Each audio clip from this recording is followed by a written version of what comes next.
네, 오후 예배 오신 여러분 환영하고 축복합니다. 맨 뒷자리는 왜 앉으신 거예요? 자리 엄청 많은데 굳이 그 소풍 갔을 때 맨 뒤에 앉아 있는 일진이 형 누나처럼 이렇게. 자, 오늘 함께 나눌 말씀은요, 갈라디아서 1장 11절부터 24절까지 말씀입니다. 갈라디아서 1장 11절부터 24절까지 말씀. 저와 여러분이 한 절 교독하시고 24절은 합독하도록 하겠습니다. 형제들아, 내가 너희에게 알게 하노니 내가 전한 복음은 사람의 뜻을 따라 된 것이 아니니라.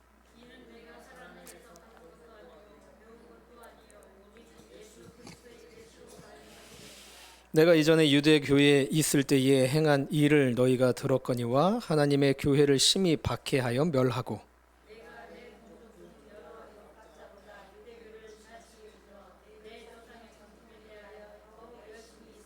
그러나 내 어머니의 태로부터 나를 택정하시고 그의 은혜로 나를 부르시니까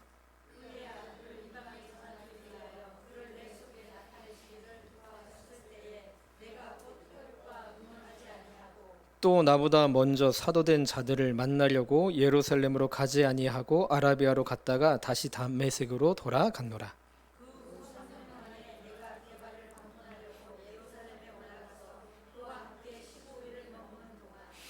주의 형제 야고보 외에 다른 사도들을 보지 못하였노라.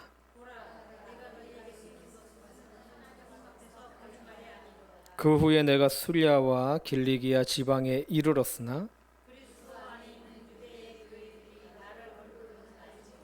다만 우리를 박해하던 자가 전에 멸하려던 그 믿음을 지금 전한다함을 듣고 나로 말미암아 하나님께 영광을 돌리니라. 아멘. 오늘 이 본문은요, 그 바울의 간증에 대한 이야기입니다. 자신이 그리스도의 종으로 살아가게 된 것은 전적으로 하나님의 은혜다라는 거죠. 그는 그의 간증을 통해서 모든 사람이 자신이 인격적으로 만난 예수, 그 예수 그리스도를 만나기를 원하고 또 예수 그리스도를 이미 만난 이들이 예수 그리스도를 떠나지 않기를 간절히 바라고 있는 내용이죠. 바울은요, 사람들로부터 주목이나 박수를 받을 마음이 전혀 없는 사람이었습니다. 그의 초점은 온통 자기 자신이 아니라 듣는 이들에게 있었죠. 바울은 듣는 이들을 이용하여 자존심을 내세우는 것이 아니라 자신의 약점까지도 드러내는 간증을 활용해서 그 듣는 이들을 돕고자 했다라는 겁니다. 저는 오늘 이 바울의 간증이 저와 여러분에게 도전이 되었으면 좋겠습니다. 바울에게서 보듯이 우리도 용기를 내서 나 자신의 약점이 드러나더라도 복음이 나에게 어떠한 의미였는지, 어떠한 의미인지를 말할 수 있어야 됩니다. 여러분에게 복음은 어떤 의미입니까? 여러분은 복음을 통해서 여러분의 삶이 변화되었습니까? 거듭나셨습니까? 또 그 복음을 통해서 내 삶이 어떻게 변화되었는지 증언할 뿐만이 아니라 증명해내는 삶도 살아내야 되는 것입니다. 사실 우리의 생각이나 감정을 빼놓으면 그리스도인의 헌신이 얼마나 전인적인지 다 보여줄 수가 없습니다. 그리고 우리의 간증이 빠지면 그리스도인의 만족이 얼마나 온전한지도 다 보여줄 수가 없는 거죠. 여러분은 여러분의 간증이 있으십니까? 여러분이 정의 내릴 수 있는 하나님이 계십니까? 바울이 오늘 우리에게 도전하는 것이 하나 더 있습니다. 간증은 다른 사람에게 도움이 될 때에만 해야 된다는 겁니다. 이 간증이요, 요즘 참 많이 변질됐다 싶습니다. 요즘 간증들 들어보면 세상의 관점에서의 복을 받아야만 간증의 주인공이 되는 것처럼 변질됐어요. 이를테면 이런 거죠. 사업이 완전히 망했는데 하나님이 도와주셔서 더 큰 사업하고 있다. 이런 간증 있지 않습니까? 내가 하나님이 도와주시지 않을 때는 연매출 10억이었는데 지금 100억이다.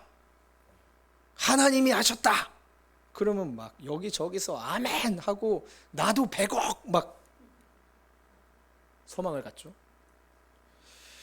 우리 자녀가 전교 꼴찌였는데 하나님이 도와주셔서 지금 미국에 있는 아이비리그 대학을 장학금 받으면서 다니고 있다. 그러면 또 우리는 막 소망이 생기고, 그래, 하나님이 도와주셔야지. 간증이 마치 자랑대회가 되어버린 듯한 착각이 들 때가 있고, 그런 간증을 듣고 있자면 이 상대적 박탈감, 상대적 허탈감도 들지 않습니까? 제가 어떤 목사님하고 얘기를 나누는데 그분이 몇 년 됐어요. 몇 년 됐는데 몇 년 전에 그 다니엘 기도회 때 어떤 목사님의 그 간증을 듣고 굉장히 불편해 하시더라고요. 정확하게 기억은 안 나는데 그 간증하신 목사님이 아마 이런 맥락으로 간증을 하셨어요. 자기는 하나님만 바라보고 하나님만 신뢰하고 하나님께만 의지했더니 지금 우리 교회의 교인이 몇천 명이 됐다. 그러니까 저한테 이 상대적 박탈감을 느낀다고 말씀하셨던 그 목사님은 50명 남짓되는 교회의 목사님이셨거든요.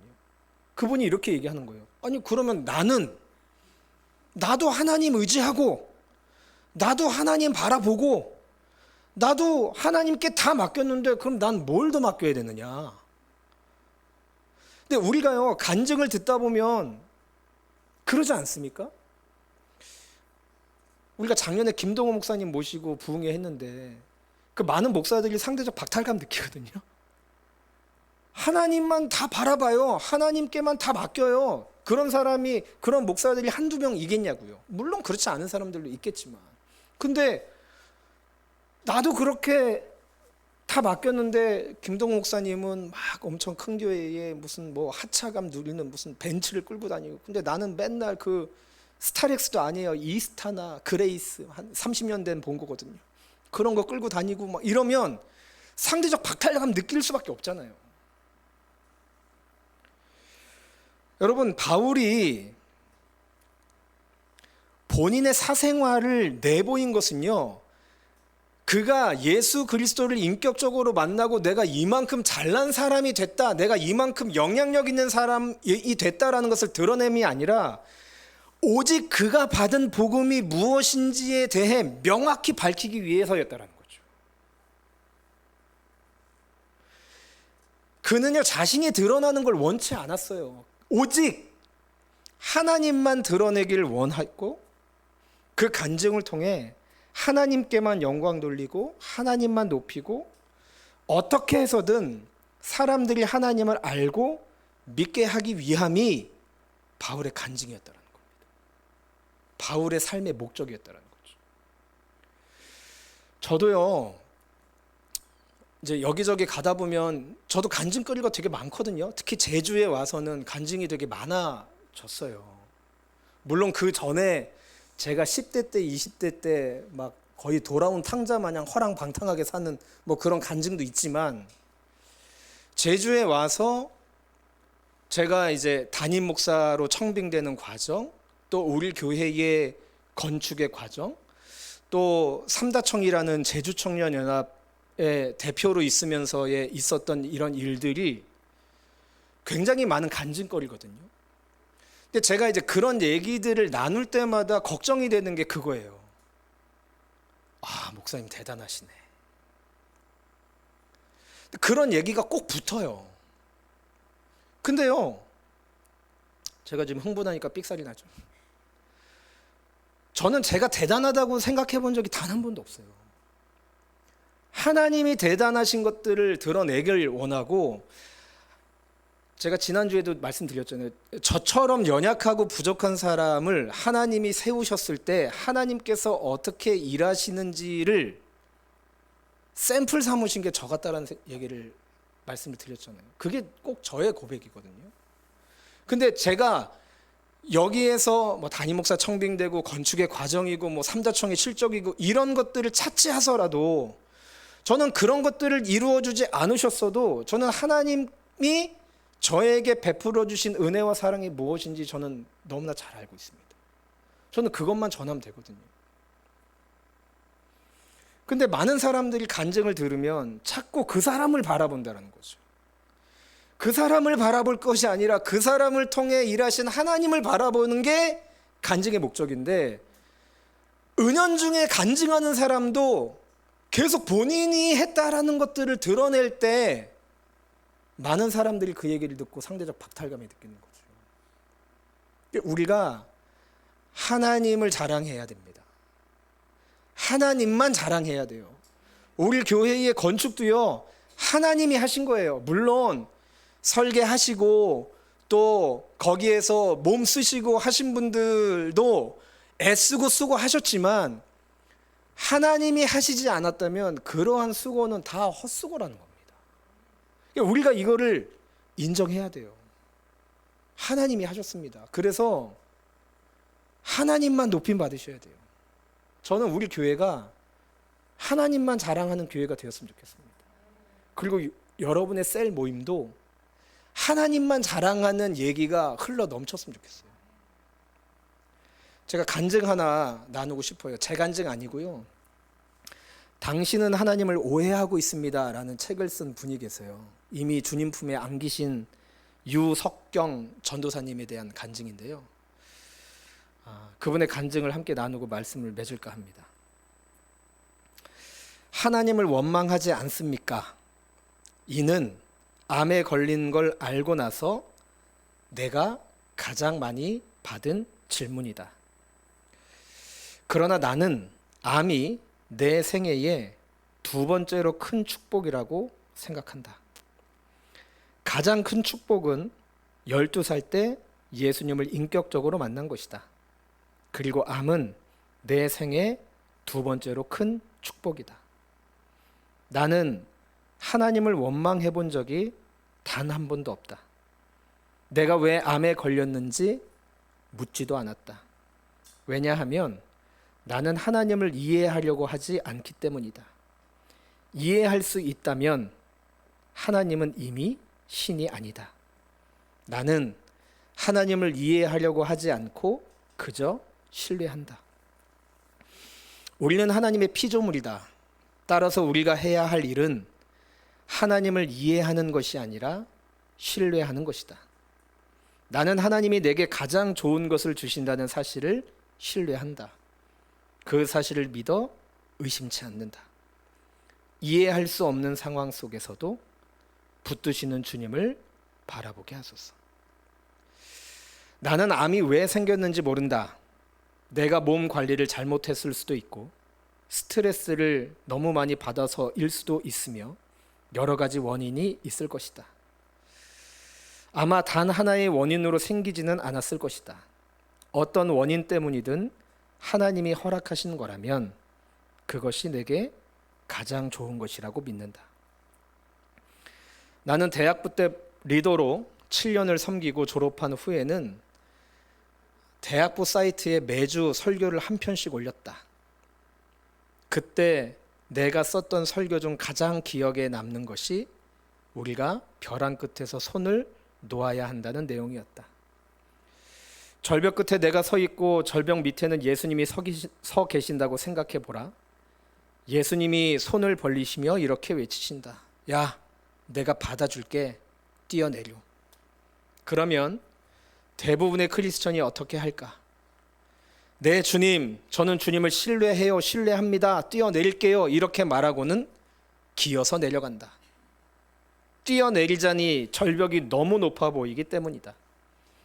그래서 기어서 내려가는 동안 피도 나고 상처도 입는다. 사실 우리가 정말 손을 놓고 뛰어내린다면 주님의 품에 확 안기는 경험을 할 뿐만 아니라 다치지도 않을 텐데 말이다. 나는 손을 놓아야 한다 했고 나도 그렇게 살기 위해 노력했다. 그러나 손을 완전히 놓지 못하는 나를 발견하게 됐다. 98%는 놓았지만 2%는 놓지 못했다. 내 스스로 뭔가 해보려고 잡고 있었다. 나는 그 손을 놓으려고 무척 애를 썼다. 신학교에 갈 때에도 절벽에서 손을 놓고 100% 주님을 의지하게 해달라고 기도했다. 내 인생을 모두 주님께 맡기도록 기도했다. 그러나 신학교에 가서도 1%를 놓지 못하는 나를 발견했다. 더 열심히 기도했지만 잘 되지 않았다. 그런데 의사에게 암입니다 라는 말을 들으니 그 순간 절벽에서 손을 탁 놓는 나를 발견했다. 내가 이 손을 놓았네? 놓으려고 10년을 기도해도 안 된 일이었는데 곧바로 이루어졌다. 절벽에서 손을 놓으니 그렇게 자유로울 수가 없다. 그 절벽에서 비상을 경험했다. 그래서 나는 암이 정말 축복이라고 생각한다. 나는 이 고통 속에서도 주님을 찬양한다. 육체적 고통, 죽음의 문턱에서 내가 느끼는 이 평안, 이 행복을 경험하면서 나는 이 세상에서 복음만큼 좋은 것은 없구나 라는 사실을 더욱더 확신하게 되었다. 사람이 곧 죽는다. 그것도 아주 비참하고 고통스럽게 죽는다는 이야기를 듣고도 어떻게 이렇게 행복하고 평안할 수 있을까? 나는 이런 나 자신을 보면서 복음의 능력에 대해서 감탄하게 되었다. 또한 날마다 나에게 생명을 주시고 이 고통이 끝났을 때 나를 기다리고 계실 주님을 기대하게 되었다. 저는 이 간증이야말로 그리스도인들이 추구해야 되는 간증이 아닐까 싶습니다. 저도 상상해봤거든요. 내가 말기 암입니다 라는 진단을 받았을 때 나도 이 유석경 전도사님처럼 절벽에서 손을 놓고 비상하면서 주님 품 안에 안길 수 있을까?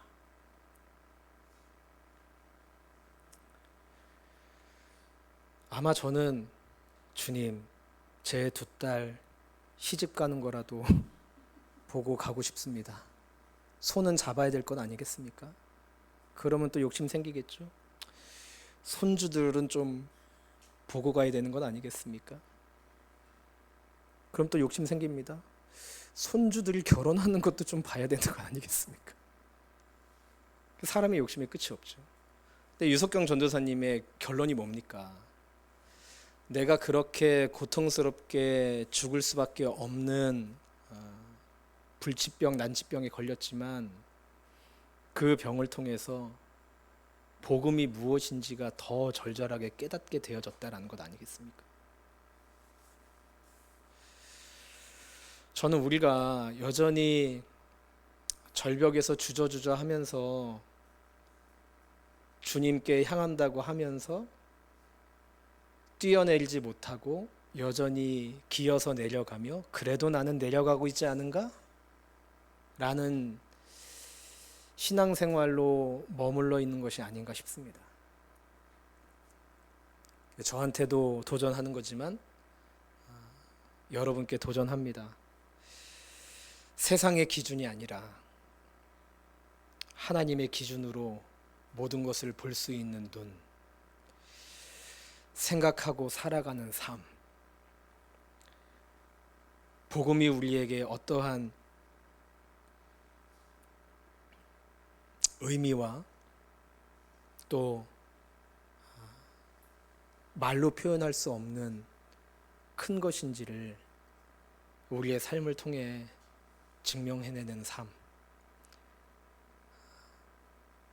살아갑시다.